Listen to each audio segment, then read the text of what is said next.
empezamos una nueva unidad, que es la unidad 5. En realidad es la unidad 5 del programa, pero nosotros lo vamos a ver en este orden.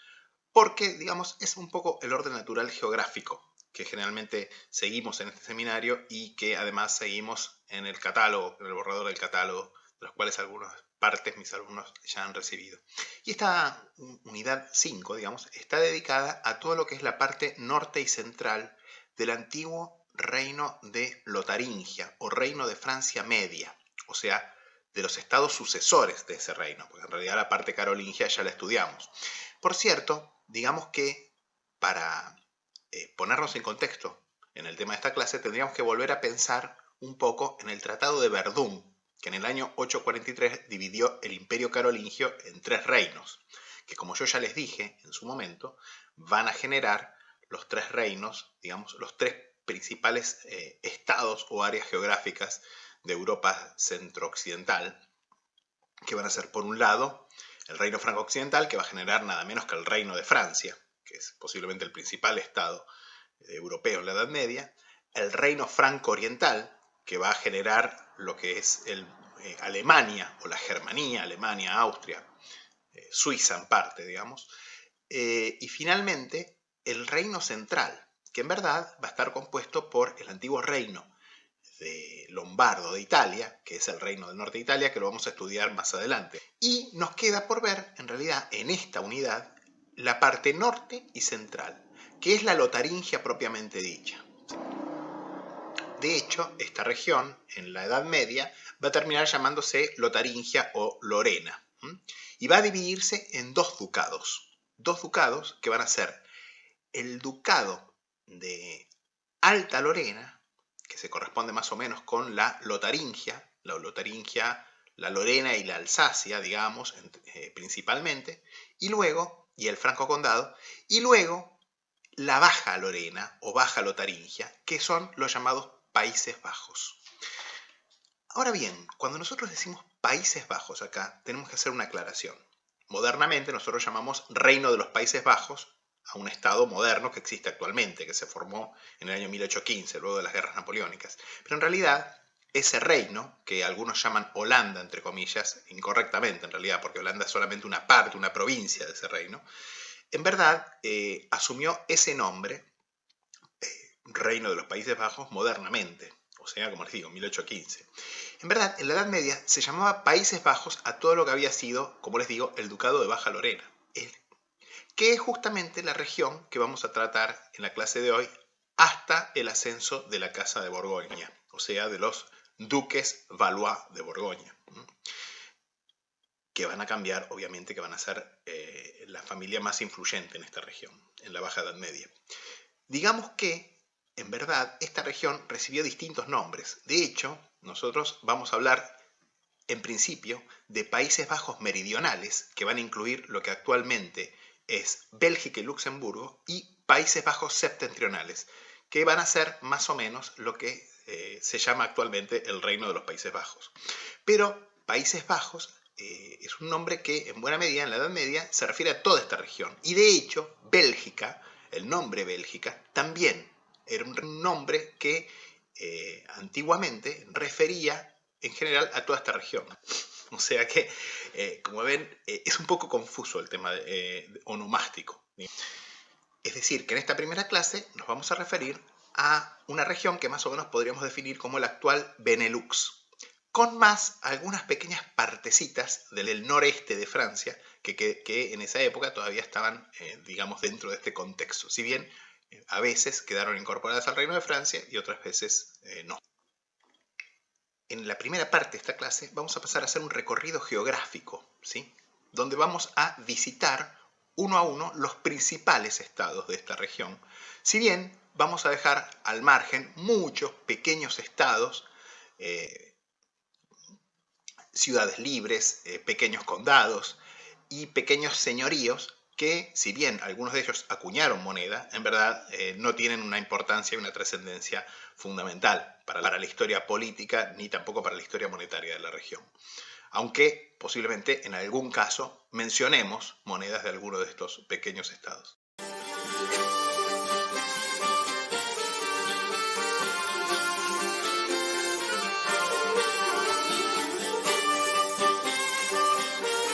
vamos primero con el que probablemente es el estado más importante de esta región, o sea, de los Países Bajos en general, que es el Condado de Flandes.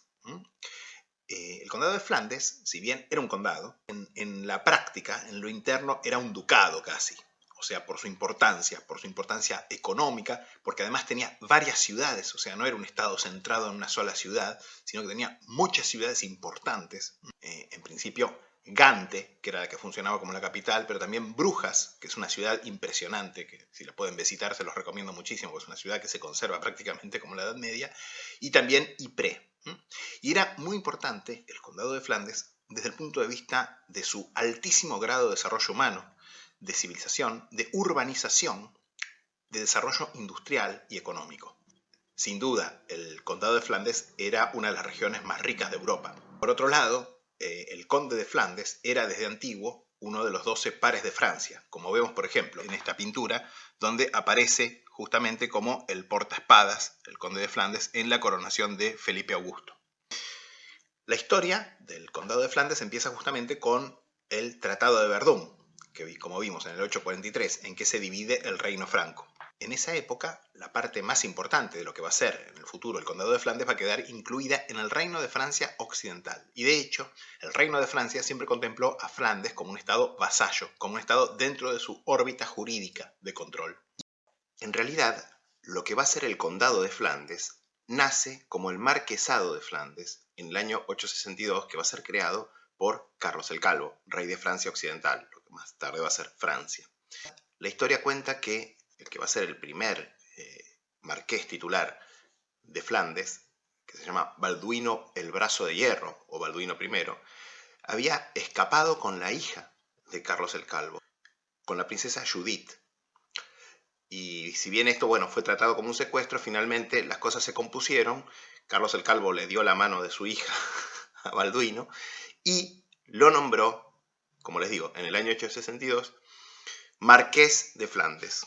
Los descendientes de Balduino y de Judith consolidaron el poder en Flandes al lograr ser uno de los estados feudales que lograron rechazar los ataques de los vikingos. Esta primera casa de Flandes, esta primera dinastía de Flandes se extingue hacia el año 1119, cuando muere Balduino VII sin hijos. Y este marquesado va a pasar sucesivamente a las casas de Dinamarca y de Normandía. Por esta época es cuando los marqueses pasan a titularse condes de Flandes, ya no más marqueses, porque básicamente Flandes era una marca del reino franco occidental frente al imperio, digamos. Y bajo los capetos, en verdad, el título de marqués desaparece del sistema nobiliario francés. Recién va a reaparecer en el siglo XVI. En 1128 va a suceder en Flandes Teodorico, Thierry en francés o Dirk en neerlandés, un miembro de la Casa de Alsacia, que por cierto, como van a ver, es una de las familias nobles más influyentes en la historia de los Países Bajos, ya que van a ser condes de Henao, Namur y Flandes. En 1191, Balduino VIII, un descendiente patrilineal de Balduino VI, se va a casar con la heredera de Flandes, restableciendo de este modo la dinastía original, o sea, que Flandes vuelve a ser gobernado por la Casa de Flandes. Y bajo su hijo, Balduino IX, en 1194, con la muerte de su madre, que era la condesa de Flandes, y en 1195, con la muerte de su padre, que era el conde de Henao, Flandes y Henao vuelven a unirse, obviamente en cabeza de Balduino IX.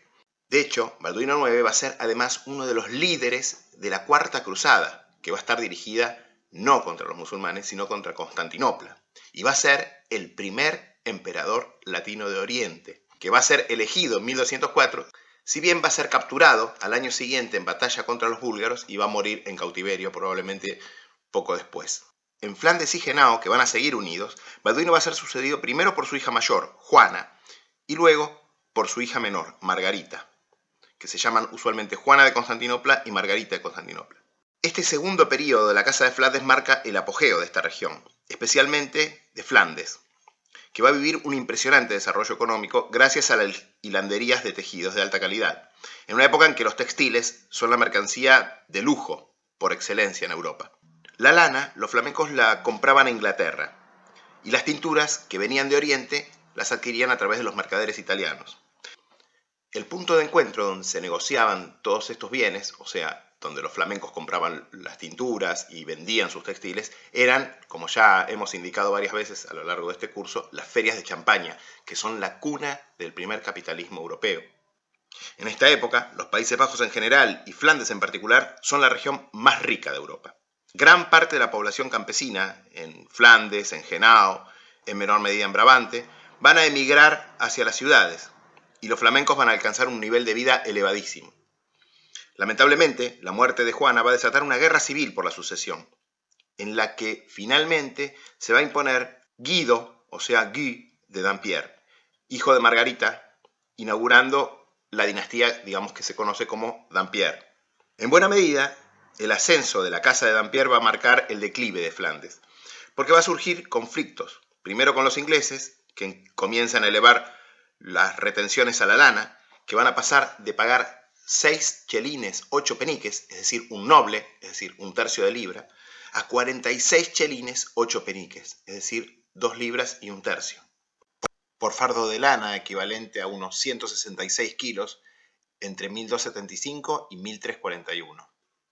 Luego, conflictos con Francia, contra Felipe IV, que como vimos va a intervenir varias veces tratando de reasegurar su autoridad en Flandes.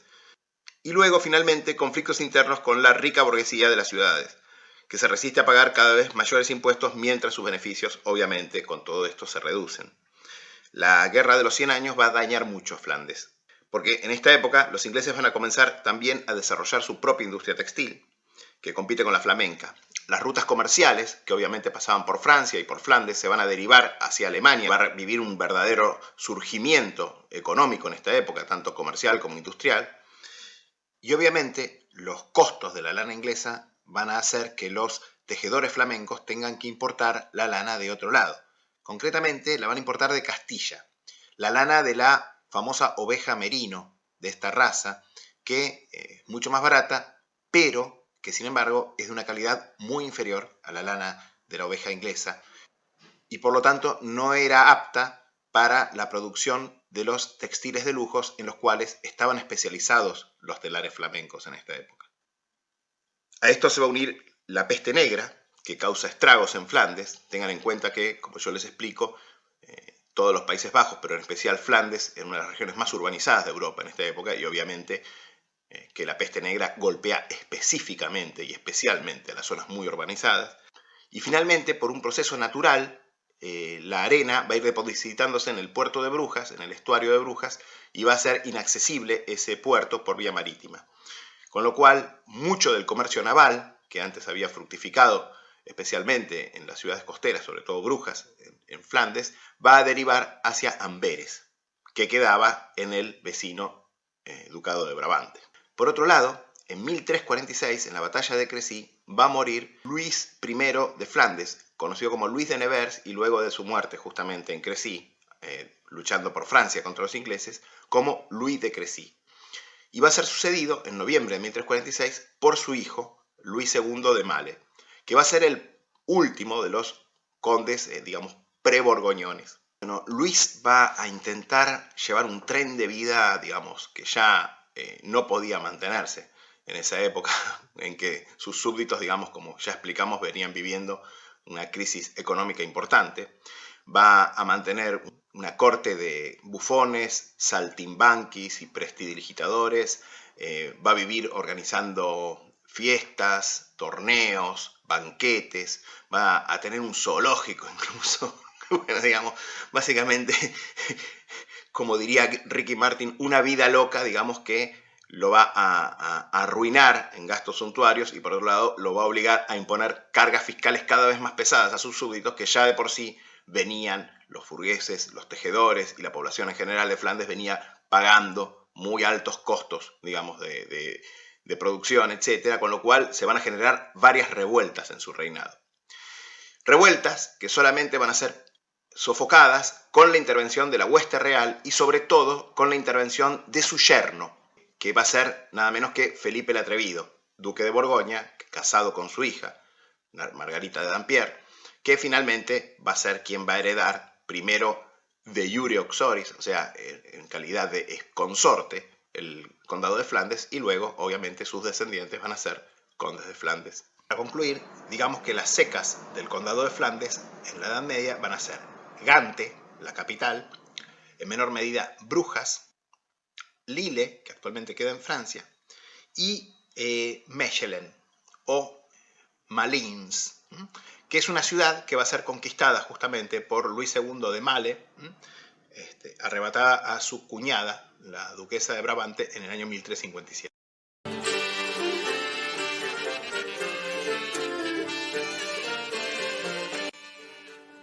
El Artois es la región centrada en la ciudad de Arras, actualmente en Francia.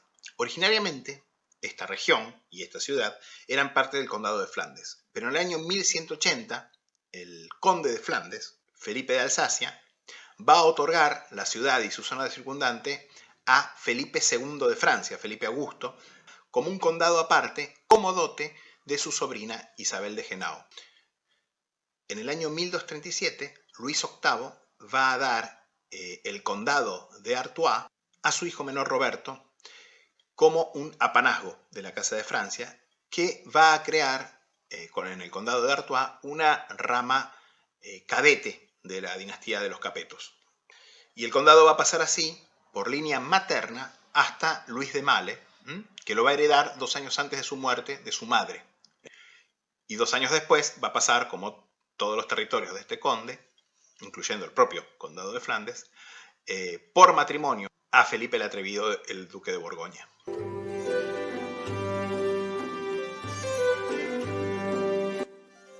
Otro estado vecino al condado de Flandes era el Principado Obispado de Cambrai, centrado en Cambrai, en esa ciudad, con su región circundante, el Cambresis.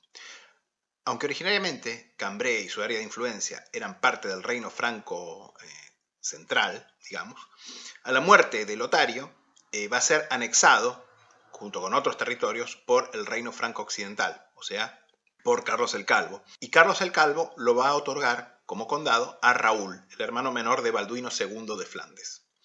Sin embargo, en 977, Cambrai va a ser reanexado al imperio y se va a convertir en un principado obispado, o sea, va a ser un feudatario eclesiástico del imperio. Si bien los burgueses de Cambrai, que va a ser una ciudad también industrialmente importante en la Edad Media, se rebelaron varias veces a lo largo, sobre todo, de los siglos XII y XIII, nunca obtuvieron la declaración de ciudad libre imperial para Cambrai. Sin embargo, obtuvieron sí una carta de derechos en el año 1227. Obviamente, las acuñaciones de Cambrai vienen a nombre de los príncipes obispos y se realizaron en la ciudad, ¿no? En Cambrai.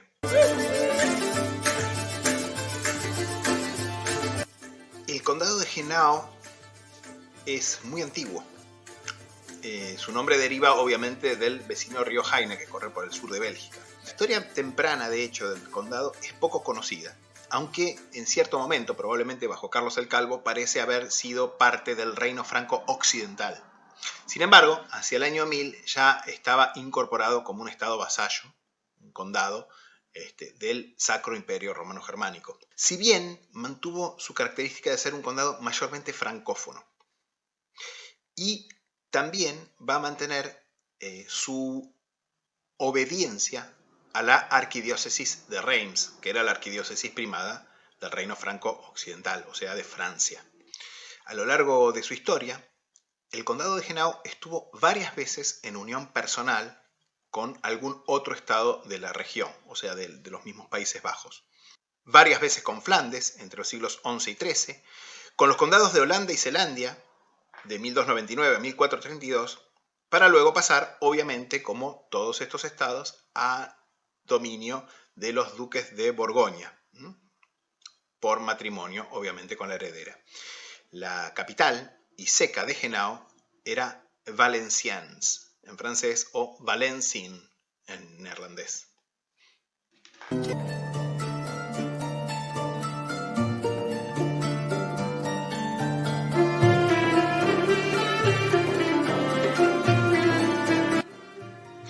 El condado, luego ducado de Luxemburgo, actualmente Gran Ducado de Luxemburgo, se originó en una pequeña fortaleza que fue construida por Sigfrido, conde de las Ardenas. De hecho, etimológicamente, Luxemburgo deriva de Letzeburg, que sería, bueno, piensen en el inglés medieval, Lesserborough, o sea, fortaleza menor, castillito, castillo menor, digamos. Ese es el origen etimológico de la palabra Luxemburgo, y obviamente en torno a este pequeño castillo o fortaleza se fue aglomerando una pequeña aldea y luego una pequeña ciudad. Desde 1059, los descendientes de la rama local de la dinastía de los condes de Ardenas pasaron a titularse condes de Luxemburgo. Y en el año 1083, la aldea que se había desarrollado en torno a esta pequeña fortaleza ya era una pequeña ciudad, que de hecho sabemos por un registro de esa época que contenía 2 iglesias. Bueno, justamente lo sabemos porque ese mismo año se va a fundar la colina vecina del castillo de Luxemburgo, el monasterio de Altmünster. En 1136, la rama luxemburguesa de la Casa de Ardenas, es decir, la original, queda extinta y el condado va a pasar a un primo de la Casa de Namur, de los condes de Namur, Enrique el Ciego, cuyos descendientes locales van a ser los miembros de la prestigiosa familia conocida como la Casa de Luxemburgo, propiamente dicha. En 1308, Enrique VII, conde de Luxemburgo, va a ser electo rey de Alemania, o sea, Rex Romanorum. Y en 1312 va a ser coronado sacro emperador. Por su parte, su hijo, Juan el Ciego, va a ser rey de Bohemia y va a morir combatiendo, este rey caballero, por más que estuviera ciego, va a morir combatiendo contra los ingleses por Francia en la batalla de Crecy. En 1353, con la anexión de varios pequeños estados, 3 condados, un marquesado y algunos señoríos menores, Luxemburgo va a ser elevado al rango de ducado por el emperador Carlos IV. En 1443, con la extinción de esta prestigiosa Casa de Luxemburgo, el ducado finalmente va a pasar a los duques de Borgoña, como todos los demás estados prácticamente de los Países Bajos.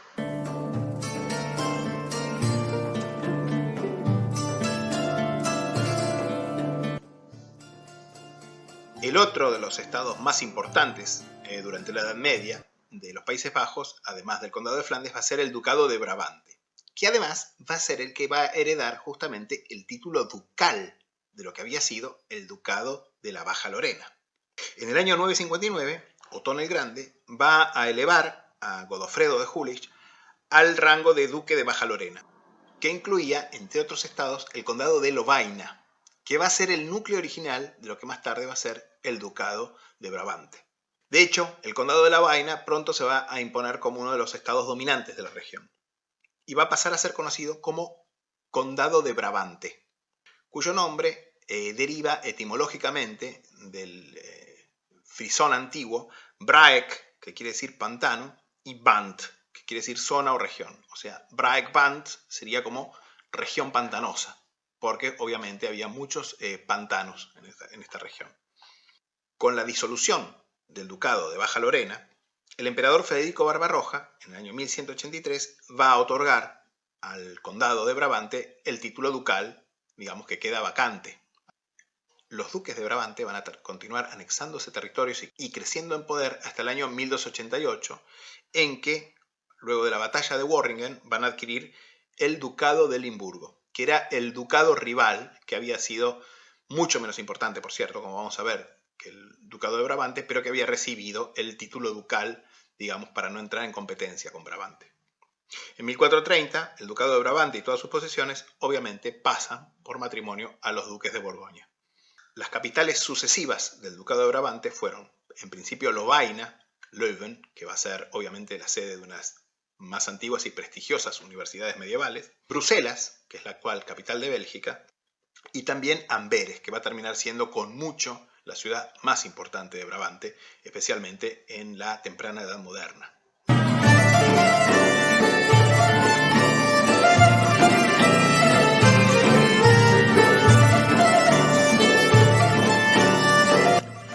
La historia de Namur, bueno, todos los que vivimos mi infancia en la Argentina nos acordamos cuando comprábamos los turrones Namur camino al colegio. Surge en época muy antigua, en tiempos merovingios, cuando los reyes merovingios construyeron una fortaleza sobre un escarpamiento rocoso que vigilaba la confluencia de dos ríos, o sea, una posición muy estratégica. De hecho, como solía ser el caso, en torno a esta fortaleza, pronto surgió una villa que terminó convirtiéndose en una ciudad. Y en el año 992, el emperador Otón III, nieto del fundador de Otón I, del fundador del Sacro Imperio Romano Germánico, va a hacer de Alberto I el primer conde de Namur. Aunque en el siglo XI el condado de Namur perdió varios territorios, varios señoríos a manos de sus vecinos más poderosos, a partir del siglo XII el condado de Namur va a ir compensando esas pérdidas y de hecho Enrique III, que va a reinar entre 1139 y 1189, va a llegar a heredar varios otros condados, notablemente el condado de Luxemburgo, que ya vimos cuando hablamos de ese condado luego ducado, que una de las dinastías más importantes va a ser justamente originaria del condado de Namur. Pero a la muerte de Enrique se va a desatar una guerra de sucesión por todos los territorios que había tenido este conde. Esta guerra va a enfrentar, por un lado, a Balduino V, conde de Henao, y a la hija de Enrique, Ermesinda, y finalmente va a terminar en una división de los territorios. Mientras que Ermesinda va a retener el condado de Luxemburgo, Balduino V se va a quedar con el condado de Namur. En 1263, Balduino II de Courtenay, un descendiente de Balduino de Henao, va a vender el condado de Namur a Guido de Dampierre, el conde de Flandes, que a su muerte lo va a legar a su segundo hijo, Juan I de Namur, que al iniciar así una rama cadete de la casa Dampierre, va a originar el escudo de Namur con el león barrado. Y en 1421, los Dampierre lo van a vender a su vez a Felipe el Bueno de Borgoña.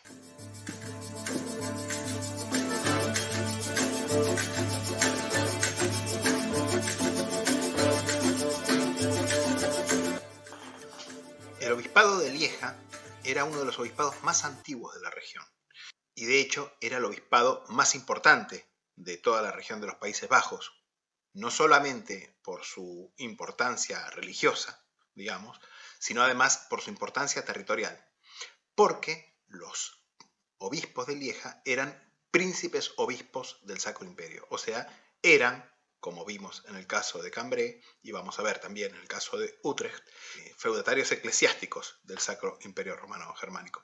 Como les digo, el obispado de Lieja es muy antiguo, está atestiguado ya desde la época de Constantino el Grande, o sea, hacia el año 315 ya se habla de un obispo en lo que por entonces era la pequeña ciudad romana, que más tarde va a ser Lieja, que se llama Vicus Leudicus.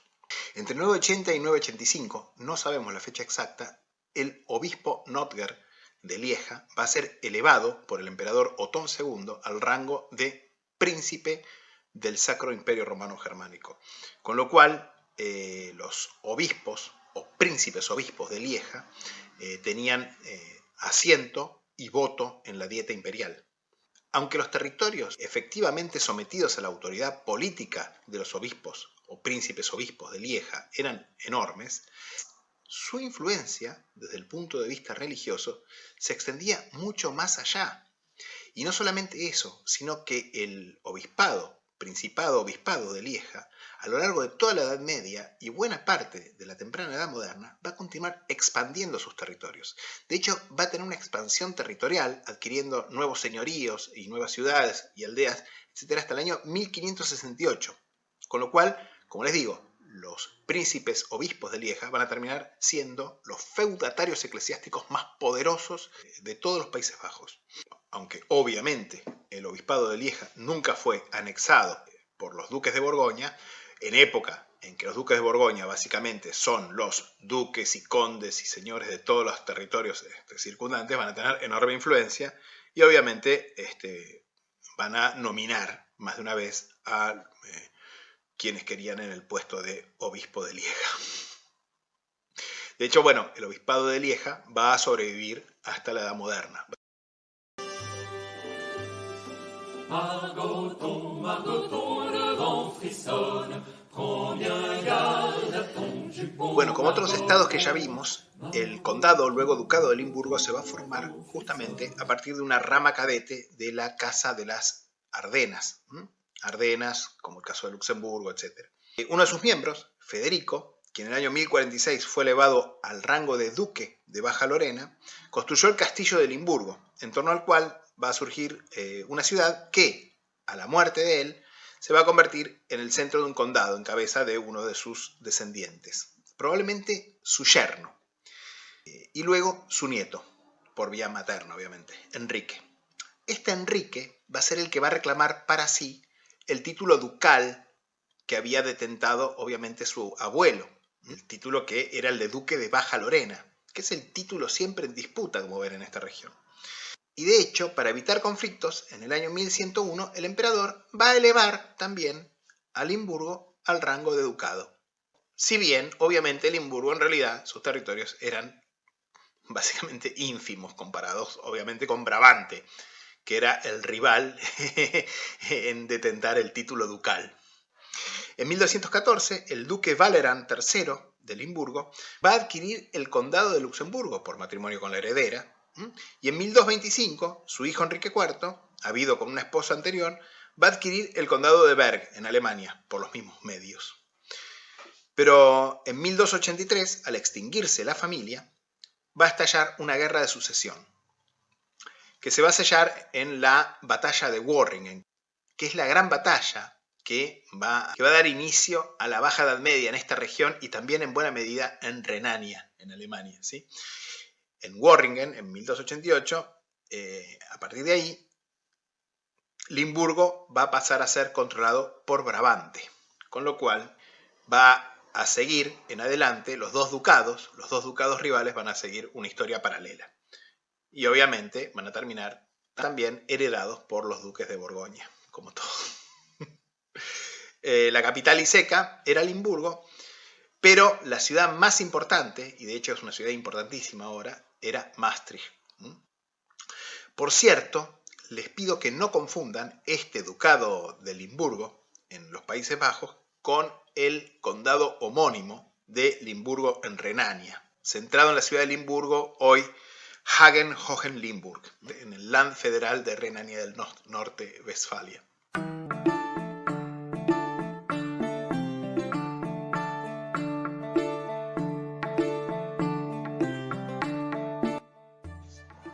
Hasta el siglo XII, hasta comienzos del siglo XII, aproximadamente el año 1100, la región, que luego se conoce como Condado de Holanda, cuyo nombre sería en frisón antiguo Holtland, o sea, algo así como tierra de bosques, que da Holland, obviamente en neerlandés moderno, estaba vagamente incluida en la región de Frisia, en esta gran región que en buena medida cubría en tiempos merovingios prácticamente todos los Países Bajos.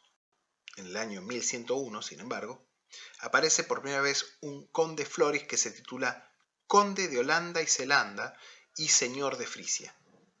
De hecho, estos condados de Holanda y Zelanda van a seguir siempre como una unión prácticamente indisoluble a lo largo de toda la Edad Media. Entre los siglos XI y XII se va a dar una fuerte rivalidad entre los condes de Holanda y Zelanda, digamos, y los príncipes obispos de Utrecht, que van a competir entre sí para ocupar la mayor cantidad de territorios, sobre todo ganando territorios a los pantanos y turberas que había en buena medida en la Alta Edad Media en esta región. Y en esta competencia con los obispos de Utrecht van a ganar claramente los condes de Holanda, que se van a terminar quedando con la mayor parte de los territorios, disminuyendo así la influencia política de los príncipes obispos de Utrecht. En 1289, así, el conde Floris V va a controlar todo el territorio de lo que va a ser el condado de Holanda, todo el territorio de lo que va a ser el condado de Zelanda y también lo que va a ser más tarde la Frisia Occidental. Entre 1350 y 1432, sin embargo, se va a producir una guerra civil en el condado de Holanda, una larga serie de conflictos en realidad civiles que en buena medida tiene el carácter de una guerra de sucesión. Si bien algunos historiadores han especulado que también tuvo motivación o tuvo origen también en las pugnas de las burguesías locales, de las incipientes burguesías locales, mercantiles y en menor medida industriales, contra la nobleza. De estas pugnas, en última instancia, van a surgir dos contendientes, que son la condesa Jacqueline de Henao y, obviamente, Felipe el Bueno, duque de Borgoña, que va a terminar, como siempre, imponiéndose y va a terminar siendo también conde de Holanda y Zelanda.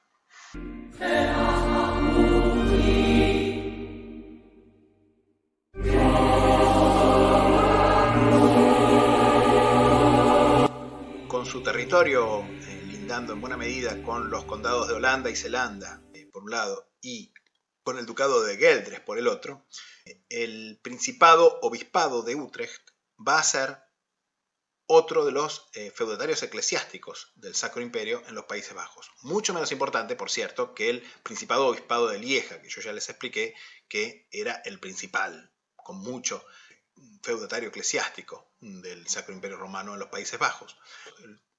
Pero va a tener especial importancia en todo lo que eran los Países Bajos septentrionales, que se corresponden, como yo ya les expliqué, con el actual Reino de los Países Bajos.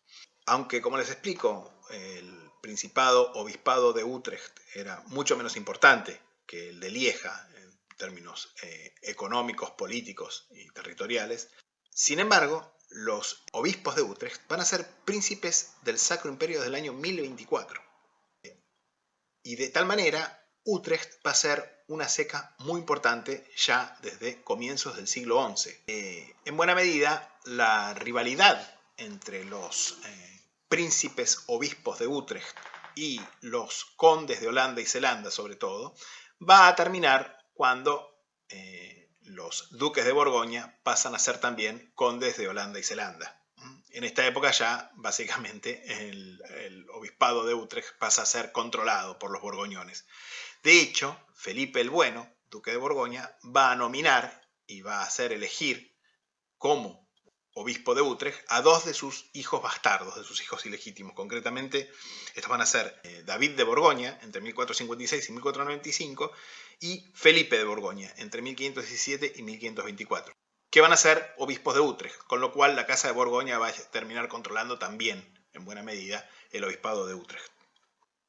Pero en 1527 los ciudadanos de Utrecht se van a rebelar y el obispo, que pertenecía a la casa de Wittelsbach en esa época, no va a tener más remedio que llamar al emperador Carlos V, a las tropas del emperador Carlos V, en su apoyo para someter esta rebelión.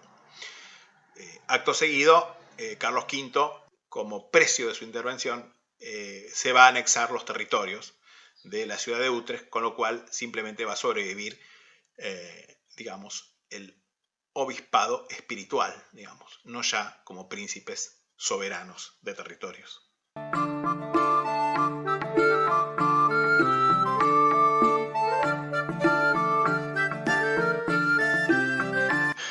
Y para terminar con esta revisión histórico-geográfica, con esta introducción que estamos haciendo, tenemos que hablar del ducado de Gueldres. Si excluimos lo que se llama la Frisia propiamente dicha y los territorios más orientales del principado-obispado de Utrecht, el ducado de Gueldres sería el territorio más oriental de los Países Bajos septentrionales.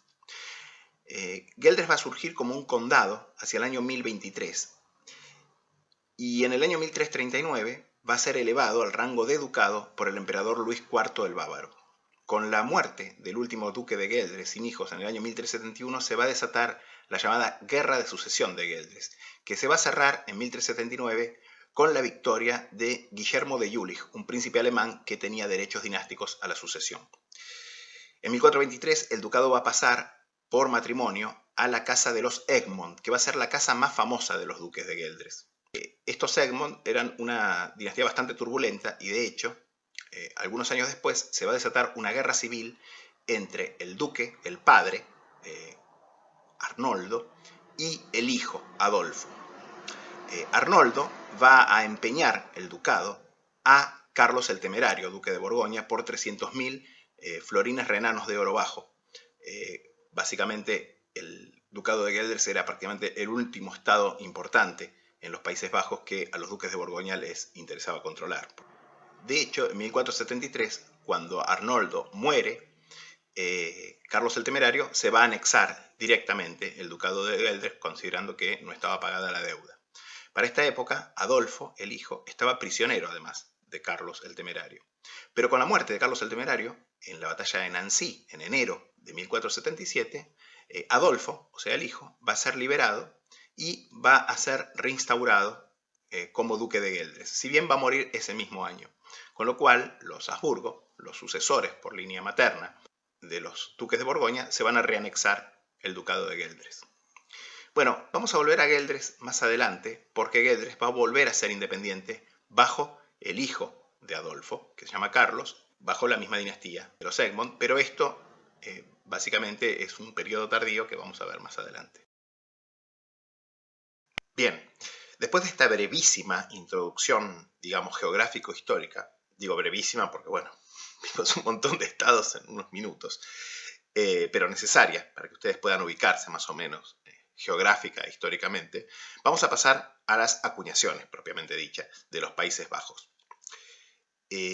Por suerte, quería decirles que mucha de la bibliografía, la mejor bibliografía, está disponible libremente en la web.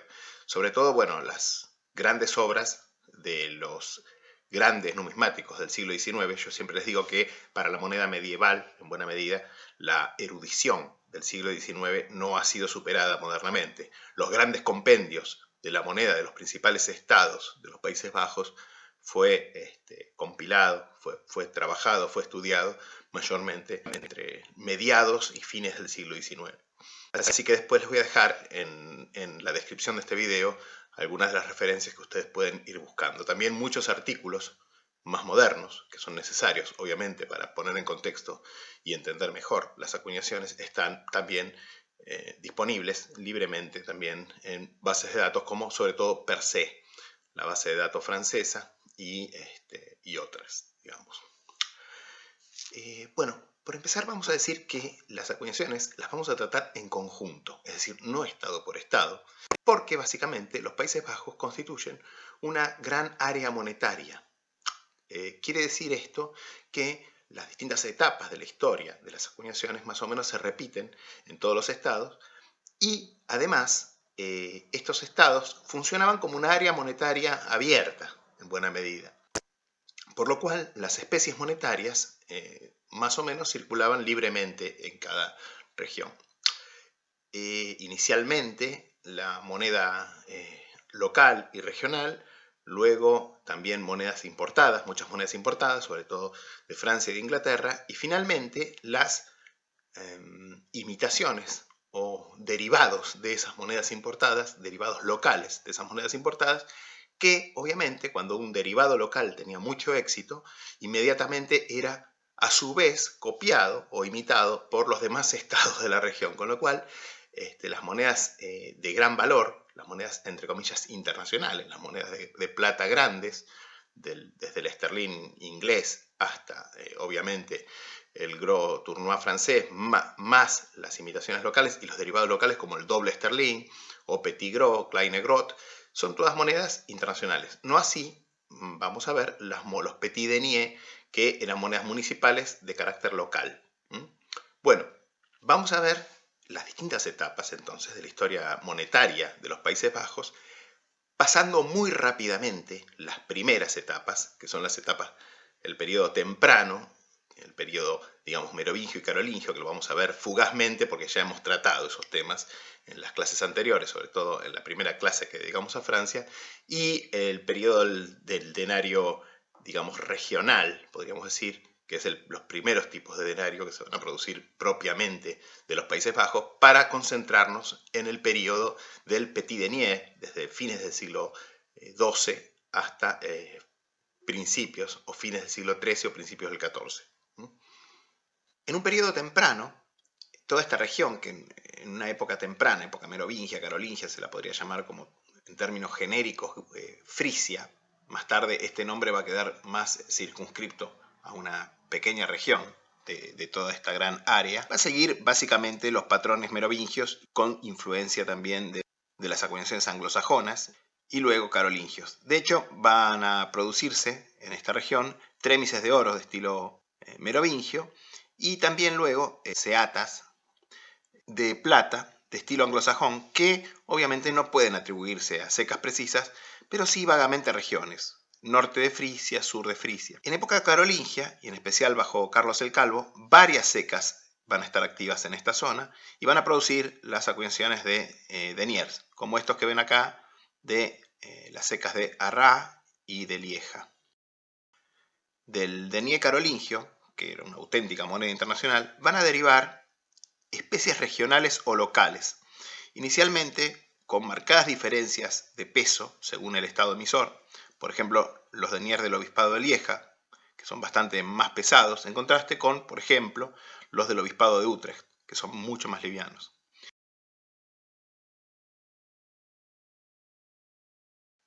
Sin embargo, entre fines del siglo XII y comienzo del siglo XIII hasta más o menos principios del siglo XIV, el denario regional, digamos, que se venía acuñando en los 2 siglos anteriores aproximadamente, va a derivar en los Países Bajos en un petit denier, en un pequeño denario que localmente va a recibir, sobre todo a partir de una fecha más tardía, el nombre de maille o en francés o mit, en neerlandés o flamenco.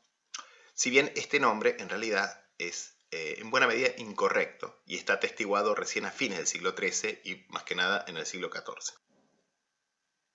En verdad, el nombre de mit está atestiguada más o menos a partir de fines del siglo XIII y deriva del germano antiguo maitan, que quiere decir cortar. Esta etimología puede compararse con la de la palabra rublo, que también viene del verbo ruso para cortar, porque era una fracción, el rublo, de la grivna.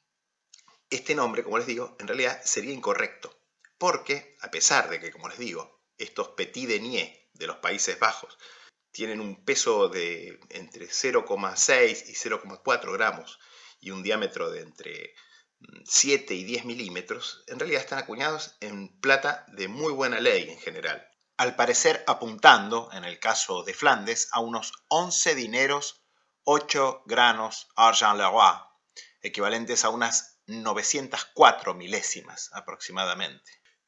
Así que son auténticos deniers, que tenían un valor originariamente similar al denier parisí, que es la moneda de cuenta, la moneda de cálculo, el estándar de base en toda esta región. Si bien con el tiempo van a ir derivando hacia la baja en general.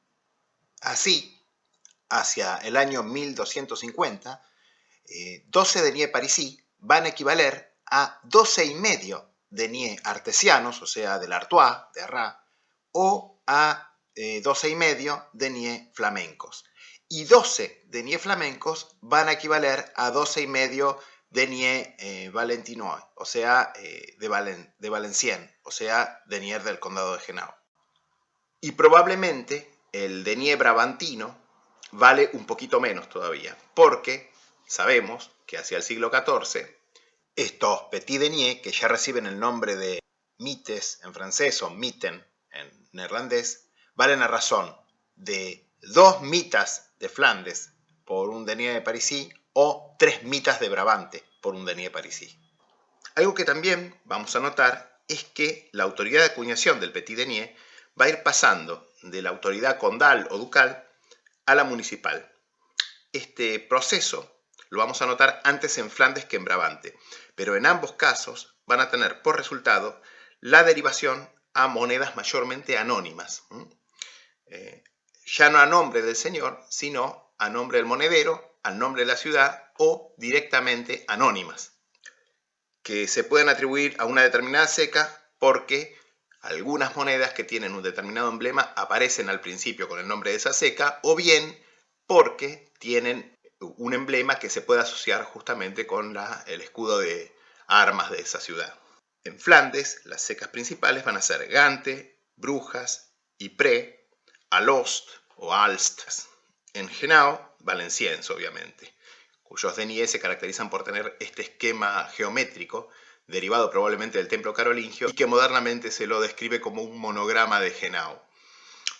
En Brabante, cuyos petit deniers suelen reconocerse por llevar la llamada cruz brabantina en reverso, sin importar la seca, un resabio justamente de la autoridad ducal que va a durar más en las acuñaciones de Brabante, las secas principales son Bruselas, Lovaina y, menos frecuentemente, Vilvoorde, Tirlemont y probablemente otras como Amberes.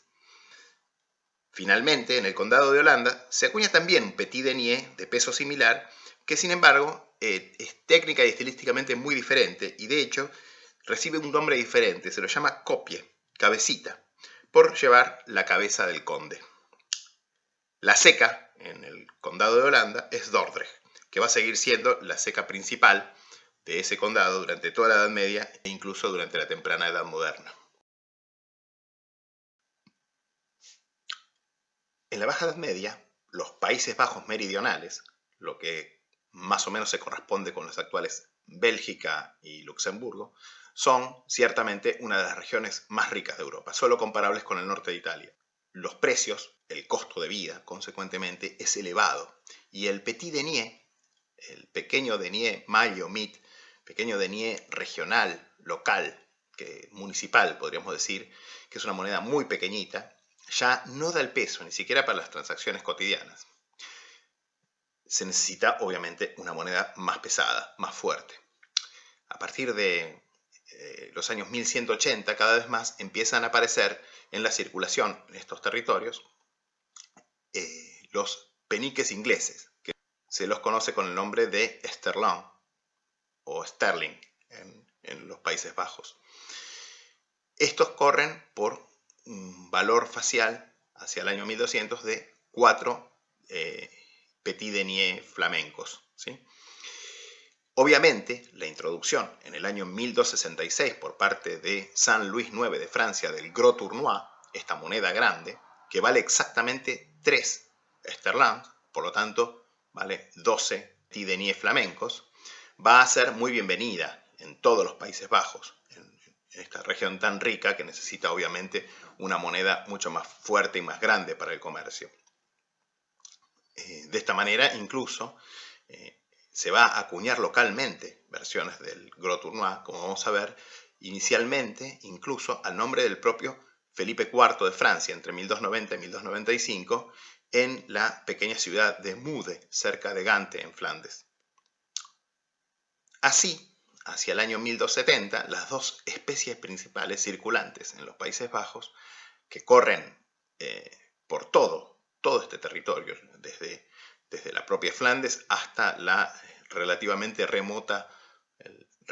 remoto condado de Holanda, van a ser el gros tournois y el sterling. Los desarrollos monetarios de la región, entre las dos últimas décadas del siglo XIII y la primera mitad del siglo XIV, van a seguir al compás de la historia monetaria del Reino de Francia.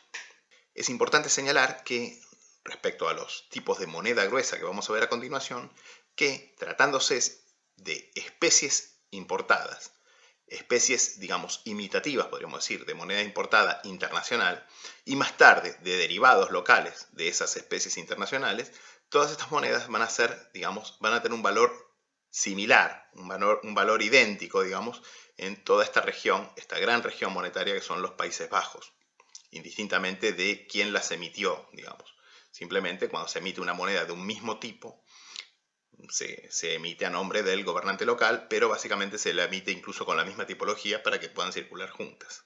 El primer tipo local de moneda gruesa de plata, y al mismo tiempo la primera moneda de éxito internacional de los Países Bajos, no va a ser introducida, sin embargo, ni por Flandes ni por Brabante, sino por el condado de Henao. El 16 de enero de 1369, según Crinon, el condado de Henao va a introducir, bajo Margarita de Constantinopla, que como vimos también es condesa de Flandes, el primer tipo de bodequín à cheval, conocido como bodequín à l'épée, o sea, el baldaquín con la espada. Su valor es muy apropiado, ya que al valer 2 sterling o 2 tercios de gros tournois, se ubica esta moneda como nexo denominacional entre las dos principales especies monetarias en uso en la región, que como vimos eran el sterling inglés y el gros tournois francés. En 1275, Margarita va a dar a Cleisdequin, burgués de la ciudad de Brujas, el monopolio para la producción de la moneda gruesa, inicialmente en Alost, en Flandes, y en Valenciennes, en Henao. En Alost se va a acuñar también un petit gros, deux tiers de gros, 2/3 de gros, o kleine grot, o doble esterlín, pero que a diferencia del baldaquín, que se acuña como vimos inicialmente en Henao, lleva el águila bicéfala, que es el símbolo del Imperio Bizantino, una referencia a Margarita, que era la hija del primer emperador latino de Oriente, y un símbolo que además va a ser hasta hoy el emblema de esa ciudad, o sea, de Alost. Por la misma época, en Brabante, tenemos una moneda equivalente, el Petit Gros de Saint-Michel, acuñado bajo Juan I de Brabante en la Seca de Bruselas, con esta encantadora imagen de San Miguel Arcángel, que también es el símbolo de la ciudad, por cierto. Por lo demás, no solo se conocen muchas variantes del baldaquín à l'épée, principalmente con el caballero a la izquierda o a la derecha, sino que además esta moneda y sus sucesoras van a ser producidas por casi todas las secas de la región, e incluso se van a abrir secas en lugares ignotos para producirlas. Por otro lado, como vimos en la clase 15, el 10 de enero de 1296, Felipe IV de Francia, Felipe el Hermoso, introduce una reforma que va a suspender la acuñación del gros tournois, pasando a producir en cambio la maille blanche, o medio gros, inicialmente en el mismo estándar de peso y fino que el gros, o sea, con 12,11 gramos de 958 milésimas, con valor de 6 deniers parisis o 7 deniers tournois. En Flandes, en Alost y en Ypres, ya bajo Guido de Dampierre, se va a reajustar el peso del petit gros del águila bicéfala, pero la principal especie va a seguir siendo el baldaquín, el cual ahora, también con peso reajustado, pasa algo después a su segundo tipo variedad, el baldaquín à la lance, o sea, el baldaquín con la lanza. O sea que estas monedas ahora pesan la mitad que un gros tournois. Si bien, obviamente, el contenido fino va a ir cayendo conforme cae también el de la moneda francesa.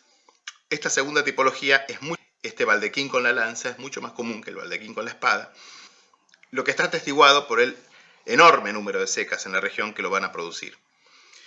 A comienzos de 1298, el baldaquín ya circula en la propia Francia, al punto que es citado en una ordenanza de Felipe IV de febrero de ese año, y aparece en primer lugar, seguido del esterlín, como moneda extranjera cuya circulación se prohíbe.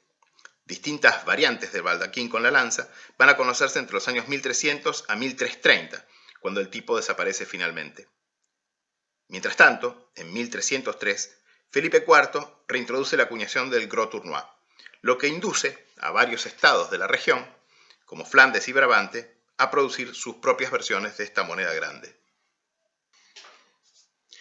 Paralelamente, ya en los años 1270, Juan I de Brabante va a introducir su propia versión del esterlín inglés, en su variedad de cruz larga, el long cross penny. Esta moneda, esta imitación local del esterlín, va a ser conocida con el nombre de Brabantin, Brabantinus en los textos latinos de la época, sustituyendo en anverso el retrato del rey por el escudo de armas del ducado. En reverso, la cruz aparece cantonada de 4 letras. Estas 4 letras inicialmente son parte del nombre del monedero y más tarde parte del nombre de la seca emisora.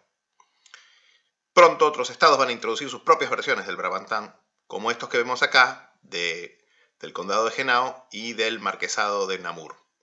Con la introducción del penique de nuevo estilo, en 1279, las copias de los Países Bajos se hacen inicialmente más fieles al original, si bien sustituyendo a menudo, aunque no siempre, la corona del rey de Inglaterra por una guirnalda, por un capelo, en el caso del obispado de Cambrai, o mostrando directamente la cabeza descubierta.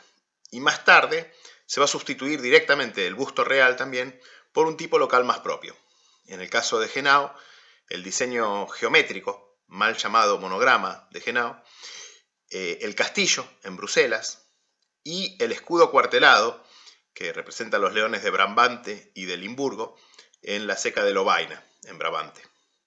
Al mismo tiempo, siguiendo como siempre los cambios en Francia, varios estados van a acuñar, entre 1322 y 1337, versiones locales de la maille blanche o medio gros tournois de Carlos IV y de Felipe VI. en peso y plata reducidos, como es el caso de las originales.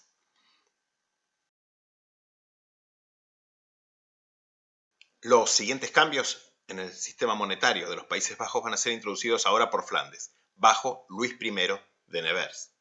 Entre 1332 y 1334, Luis acuña, en las secas de Gante y de Alost, un medio gros de buen peso y fino, que tal vez representa la mitad del gros tournois reintroducido en plata fina por Felipe VI de Valois. Y entre junio de 1335 y enero de 1338, trayendo a este fin a un experto italiano, Falco da Lampaccio, acuña en Gante florines de oro de tipo florentino, que son inmediatamente copiados por otros estados, como Brabante y Luxemburgo. Sin embargo, estas primeras monedas de oro de los Países Bajos son rarísimas. En verdad, la principal adición al sistema monetario por parte de Luis I de Flandes va a ser en plata.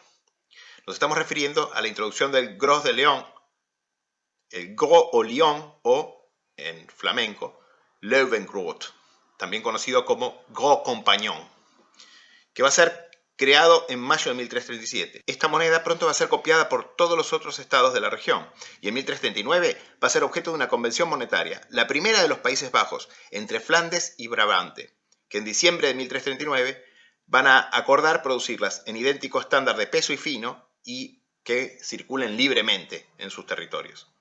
A lo largo de muchas emisiones, entre 1337 y 1364, el Gros del León va a ir cayendo tanto en peso como en fino, de los originales 60,5 piezas por marco Troy, unos 4,045 gramos, y plata de 9 deniers Argent Leroy, unas 719 milésimas, rindiendo 2,91 gramos netos de plata fina, a un contenido neto de apenas 1,57 gramos de plata fina, es decir, un poquito más de la mitad de su contenido original.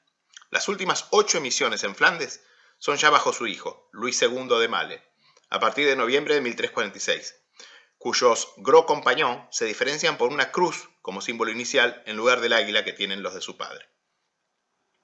Estas monedas van a ser acuñadas en Gante, en Brujas y en menor medida en la ceca de Malines o Mechelen, abierta el 4 de junio de 1357, luego de que Luis II conquistara esa ciudad. El total de piezas acuñadas entre 1346 y 1364 va a ser de unos 57.389.679 ejemplares.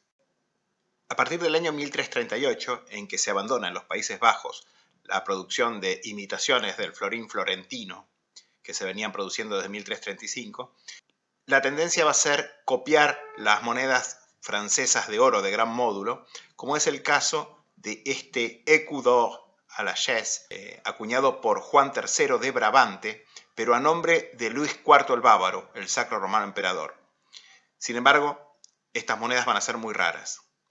Va a ser también Luis II de Male en Flandes quien va a introducir las monedas de oro más exitosas. Las primeras de ellas copiadas de las monedas de Juan el Bueno de Francia, el Mouton d'Or, Golden Lamb, el franc à cheval, Golden Rider, para luego introducir un tipo propio, el Gehelmete Golden Leeuw, el león de oro con el casco, la primera moneda original de oro de los Países Bajos. Y va a terminar produciendo también el franc à pied de Carlos V de Francia y el Golden Shield, la versión local del écu d'or à la chaise. Casi todas estas monedas van a ser copiadas por otros estados de la región, en especial Brabante. Y en especial el Cordero de Oro, que sin duda es un tipo popular en todo el sur de los Países Bajos, más allá de su simbología religiosa, porque es una referencia a la lana, la principal materia prima usada en las hilanderías de Flandes, Brabante, Henao, etc.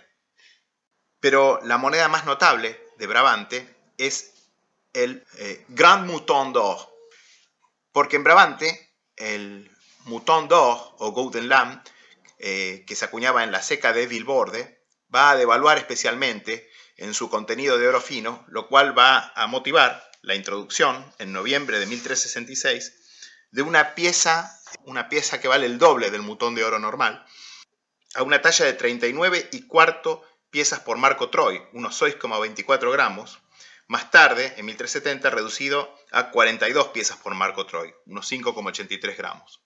Estas monedas también se van a acuñar en la ceca brabantina de Vilborde hasta el cierre de la misma en 1371. Pero como siempre, los cambios más importantes van a ser en la moneda de plata. En 1365, Luis II va a introducir la moneda que, a partir de acá, se va a convertir en la base de cálculo de la moneda en los Países Bajos, que es el doble gro, más tarde también conocido en neerlandés como stuiver. El doble gro de Luis II, a la talla de 57 piezas por Marco Troy, 4,29 gramos, y con un título de 8 deniers argent le roi, o sea, 639 milésimas, va a sustituir al gro del león. El doble gro tiene un neto de 2,74 gramos de plata fina, lo cual representa un gro teórico de 1,37 gramos, si bien el gro va a dejar de acuñarse. Y lo que representa una devaluación del 10% con respecto al gros compagnon o gros à Lyon, Löwengrot. Como siempre, muchos otros estados van a acuñar también sus propias versiones del doble gros, como por ejemplo este ejemplar a nombre de Eduardo, duque de Gueldres.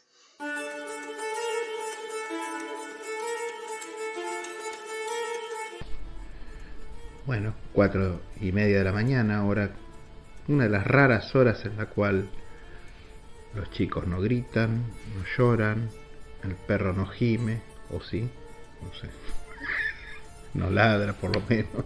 Vamos a ver primero un par de sterlons de Brabante, como este de Juan I, con el escudo con el león brabantino en anverso. Y estos son de los primeros sterlons. De hecho, estas monedas están basadas no en los peniques de New Style ingleses, sino en los Long Cross Pence, los peniques de cruz larga. Esta moneda es interesante. De hecho, es una de las variedades más comunes del penique de este tipo de Juan I. Pero concretamente es interesante porque esta moneda no tiene el nombre de la ceca, de la ciudad, que es la ceca, en 4 letras en torno a la cruz, cantonando la cruz, sino que en este caso dice Wald. O sea que probablemente es Walter, el nombre de un monedero, en lugar del nombre de la ceca en sí, o de la ciudad. Concretamente se lo suele atribuir a Bruselas, que es la ceca más común de este tipo. Este otro tipo, en cambio, posterior, porque se atribuye a Juan III, 1312-1355, fíjense, ahora con el escudo cuartelado,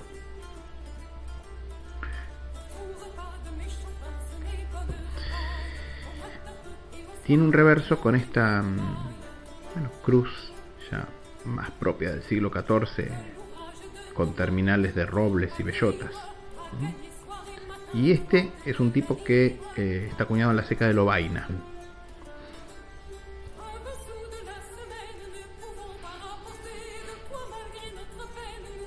Seguimos con Brabante y seguimos con Juan III. Y esta es la versión brabantina del Gros Compagnon, que no es otra cosa que el Löwengrot, el Gros del León, también llamado, que era una moneda introducida inicialmente por Flandes, y de hecho son más comunes los de Flandes, si bien, ojo, esta moneda fue acuñada por un montón de principados de esta zona, de estados de esta zona, y concretamente los de Brabante no son para nada raros, monedas que se emitieron de a decenas de millones, tanto en Flandes sobre todo, pero también en Brabante. Miramos el anverso primero, o sea, Johannes Dux Brabant, con la leyenda religiosa de estilo francés, Benedictus sit Domin nomini bla bla bla, y en el reverso, en lugar del usual moneta Flandre, que encontraríamos una moneda flamenca, moneta Brabant, moneda de Brabante, tal vez otra. Y finalmente, una moneda que obviamente es muy importante dentro de la historia monetaria de los Países Bajos. Estamos hablando del Dubbele Grot Botdrager, el doble grot o doble gro, con el león con el yelmo. Esta moneda se conoce como Botdrager porque justamente el león lleva ese yelmo con forma de olla o de cacerola, pot en francés, que da bot en flamenco. Y obviamente una moneda de Luis de Male, Ludwig van Male. El anverso tiene el nombre de este conde de Flandes, y obviamente el león dentro del llamado dentillet o polilobo, que es una cosa típica de la época gótica del siglo XIV, XV.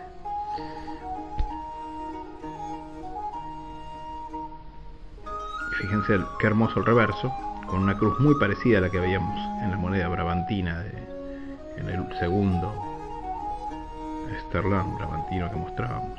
Y fíjense, bueno, la leyenda religiosa en torno, y moneda de Flandria, moneda de Flandes.